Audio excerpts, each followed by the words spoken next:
स्वाई प्रजा सिंह मन करी उरुगेबा मा सिमसो हंबियो प्रेस के सिनाव यारगदे कोड ऑफ कंडक्ट लेबो मनुंग पता इशू तौबो याब्रा यारगदे पता इशू तौबिरो आइगी रुपा करोड़ क्या रुपा अभी हिंगोन से लो लेमल पीगे आयो कोड ऑफ कंडक्ट मा आई ना मा लारिक पाद्रे कोड ऑफ कंडक्ट मनुंग माना गौसी तौरिसे मणिपुर ओबे याबे वनेबा भोट खोम चटपदबु माना ऑफिशियल की टूर प्रोग्राम की टाइप फुल स्कोट लौदना माना तौरिसे सी याब्राबा मणिपुर गुम चाखुत तब लमदो याबे वनेबा असी मा दिल्ली तक तौरुसोने दिल्ली तक तौरुसोबमा माना ngमगदे अदुगुम मी मना अखोगी चीफ मिनिस्टर रोमेना याररोयबा माना ओपीसी हजि कैसाल की मकुने मा ओपीसी लमुई माना कैसाल की मकु उपसलगा चीफ मिनिस्टर ओइ लेरे अदुरा माना कैदवे मिनिस्टर पीबे मतमदा लारिक लाइसो हेबा मीसे पीबे यादेबा मवोंदगी हेलमनिना राधेश्याम लौथोखरे नेमसा किजेम लौथोखरे डिप्यूटी सीएम प्रोपोलियो मतम खसाल लोरे सुगुम खरे खरे हाइब मीजिंगे मवोंदगी हेलमसे मवोंद लैबे यादेबा अदुनने माना लोकथोक लोकसिन का इधर को उधर का तौर का हाय रोगा डिसिप्लिन याउदे अदु तौदे दा तौदे डिसिप्लिन ने माने याउदेसे मा प्रोटोकॉल की लाइक से अंत पारमरोय खंद्रगदि प्रोटोकॉल ऑफिसर दो माइगे बंगलोर थमो हाबियो माइ बंगलोर थमो हाबियो आई मगबुक सत्तेने माना चलिबो जगह दो मा सही मंगा चीफ मिनिस्टर और पसिदि माइगे मरुक मपांग बारी सबल अमता नुक्सिद्रगा भोट हयंग गार का माना बारी सबल थिरे केगिनो मरुक मपांग थिरप केगिनो अदु अपंग प्रजा जीव नत्रो अदुगुम मीदुन चीफ मिनिस्टर गा मणिपुर कराइदिगे नुआइबेनो मागी फ्रेंड सर्कल थिरागा माना तौइदो अतै नतेबा हाइरिबो मीसे मागी कैंडिडेट से वोट कादबा यादे अदुना मागी मरुक मपांग अदिगे बारी सबल थिरागा मद मागी खोंगाबम थिरपनेबा अदुदा खोंगाबम थिरागा कया यामना वोट फंगदोरि हागवानिदा माना नुक्सिरगदि माना लेबा की चीफ मिनिस्टर असेंग चीफ मिनिस्टर लुसिंगबा मो होइतारगदि मागी मरुक मपांग हौगिबा तिनरम खोना मगो मतम जाना कौरमगदि माना चीफ मिनिस्टर ना मीगी मयुमदा वोट खोम चटपासा हिस्ट्री से इबे याबने मा खतंग ओरंगने मीगिदि एनी मणिपुर हौगिबा चीफ मिनिस्टर जे तारा मु लेरे भाई नंग आइगी युमदा गातंग कोइथोपिरो चा ग्लासम थमिनसेना लोय कौगी को जोय चंद्र कौगी आरके दोरेन कौगी रिसांग कौगी अमा मयाम लेरे मोय मयाम से ममानबदो चा थंगिंबा वा हाइनिंबा लेय मतंदा माई बंगलोर कौएबा मा खतनेबा मसिदा माना मरुक मपांग नुंसीबा असम सारगा माना होजि मी अमा निगी मयुम चलगा वोट खोमिसे अदु कैदवे सि फेकनिको अमा हजरके याइस्कुन केंद्र की मनुंग दिसल्ले निंकेम बुकी मपान मासे लाए फिल्म तौबा नुपाने अदुना मोय फिल्म की थ्रू दे पुसला लाको मासे अदु लागा नसे कैदवे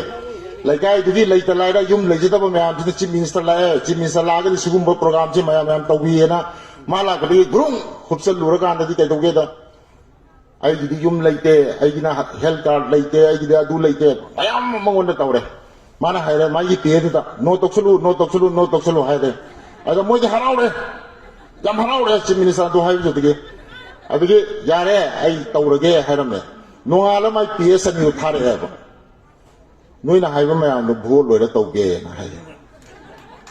अदु हाइबदे दि ngarang बीजेपी दा भोट पीने ना लेरम जिंदो अदु दि नंगना हुजिक तौबो ngमरोय हायमेना कोइदि विक्रमजीत चलगे विक्रमजीत ति हुजिक हाइरोगा हुजिक तुम तौबीरे ई हाय विक्रमजीत लोइ जंगजन गरे मी इमुंग तराकुंदो मी अनि अनि गा लेरा सुबी निफु याके तुम लेरेबा अदुगुम लेरे अदिगे यामना नुंगाइतबा हदक थोकबा मुस्लिम इस्लाम सिंगा याम सोपा मसे ताब सोरा मनी आया मन लोइ दाना मनी मीगी हिजाब बना मी कस्टम की तौ सबसे मा अदुसु मोय बीजेपी से लाइक पाता में कस्टमरी लो से कनागुंबा लो मतन इंटरप्रेट तौ यादेबो कस्टमरी सी लो बई आइना चदोन थिली से नत्रगा आइना टुपी उपी से मई कस्टमरी की लो कयामु याम कन गे दा पंजाबी कोई ये पामता खान टुपी उप थेनबे थेनारो जम से पुंची अदुगुंबा लैबा पोतुबो पांगन चिंगी हिजाब ना तौइबदु उप यारो स्कूल संग यारो ना तौबदगी केरला साउथ असोन बना हाले मची इरांग होकिसे अदना यूपी बिहार हंदगी हंदक स्टेट मंगा के इलेक्शन तोइसा यूपी गुंबा पंजाब गुंबा मोय नील जकनेबा बीजेपी दा लेबे एमएलए बु सोंथोगा तोपा पार्टी दा वोट लेपि बाइसा नोइखो की पार्टी से पामद्रे ना हाइबने अदा 자티 쿠디막체 뭐냐 후직 라우리 non tribal non muslim only for hindu 뭐냐 후직 라우리 체 BJP 체 BJP की कैंडिडेट की माई क्वालिफिकेशन से क्या पास तो गए था क्लास 5 पास तो गए मम्मी का निफू को हम दो था लेवा हना यूपी था क्लास 5 पास तो गए कोई शायद दी लेटर होटल क्लास आम बम से बीए पास हो गए एमए पास हो गए मैं यूपी तो दी निफू में था लेवा अभी मैट्रिक पास तो गए ना मी चाम का हम था लेवा कागज कारो जब दूध खांगे अगर अकोई मन खुद दिया तो अंगाव को इन उन्हें बा चेन्नई अंगाव को इन उन्हें बा अदुगुम्बा यामना मिसंग मिथाई नाइबा जाति बिजाति खाइदोकपा अदुगुम्बा मयामदो अदु पुंजलगा सेमबा मोई बीजेपी गिदा टिकेट फंगे मोई द याम चानबा मनाय ओइगे दि काई तोबिनि खंबा चंदोन से अपा तिलबा सिदा माइना कोई मयांग तोबुलै दाइना अदुगा गेरवा मसुदो अमा यानसलबा अदि फाइजोम दुसु अदु मसु सेलबा ए लोरा दोइगि मोई नंबर 1 ने मोई नंबर 1 ने दु सुम जेंबियो अदो मोखोइगी एमपी ओइबा नॉर्थ की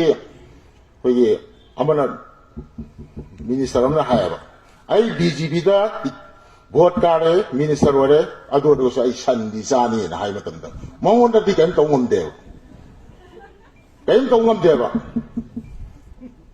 अदो मान करी हायदा नॉर्थ ईस्ट मा गुम मी लेतबा मा ता थोकी ता की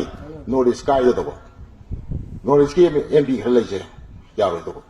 अदुगुम मी दो लेबने अदुना BJP हाइबिसे मसिकी दमक्ता मान मथ्वाई था खै तौरे अदि अमगा असुम बमगा ले अखोइना ऑर्गनाइजेशन अम यावे सोयना श्री बीरेन सिंह ने थारुरे एजेसे बीरेन सिंह ने थारुबा दुदा चेसि सेयायो मा आइदि सिंह नते मैतै ने हुजिकि के दो मा सिंह हाइनोबा BJP यावबा गिराबा अदुगुम मीदु ngah leituna magi सर्टिफिकेट तो यावबा मैतै हाइगेसु तुम याव हायो मै सिंह हाइगेसु तुम हाइबियु माइ सर्टिफिकेट मैतै एन लेबने ओ अदु हिंदू बीजेपी ने चांबी नबा ना हुजिति सिंह हाइगेरा मा जे सेगाइनिको एप्लीकेशन ने खुन थारोबसे कई मखरदि अदु मा जे सेगाइगे मतम दुदे सिंह हाइबगे अदुगा ngasiना नरेंद्र मोदी थागतपदा लोरे लाइगे सपा नगरे अदुना कयमतो खनबिरुनो उजी अखोइना कापीबा हिदाक अखोइगी पैसाने येनगी चेंग अखोइगी पैसाने उजलागी गैस अखोइगी पैसा ngakतने मा हांबियुने का फ्री ओइदा दे मजुगी फ्री दगी पैसा से करम अकाउंट दगी करम बजट दगी करम डिपार्टमेंट दगी अदुक यांग पैसा दो free the P know all India की मी अदुक यांग लो अदुगी पीरिबा पैसा दो करम डिपार्टमेंट दगी सैंक्शन तौबिगे ना हांबियोबा मा कुमंग मोय बाखंग तो ने नेशनल डिजास्टर मैनेजमेंट ना जिमा तारंग गिरो ने सुगुम लाइना मा थोपया सिंग जावया ड्राउट थोपया सुगुम पृथ्वी को ना फरे ने माना हाइदे बजे मोदी लेरम ने हिदा तो लेम गापी ने यूएसए के दे कना लेबे गापी नो इंग्लैंड की ने कना लेबे गापी नो चाइना की ने कना लेबे गापी नो बा मी की सिगिम बा डिपार्टमेंट ममले डिपार्टमेंट दुदा सिगी फनजे सही मगी थोकेरा थोइरा सही दुगी रिजर्व तौ थमगदने इंडिया गुम लाइर बलमददी खंगदबने सी पैसा से हम थमदे यूएसए गुम इंग्लैंड गुम चाखोट बलमददी अदुगी पैसा मैनेज तौ ngame अदुना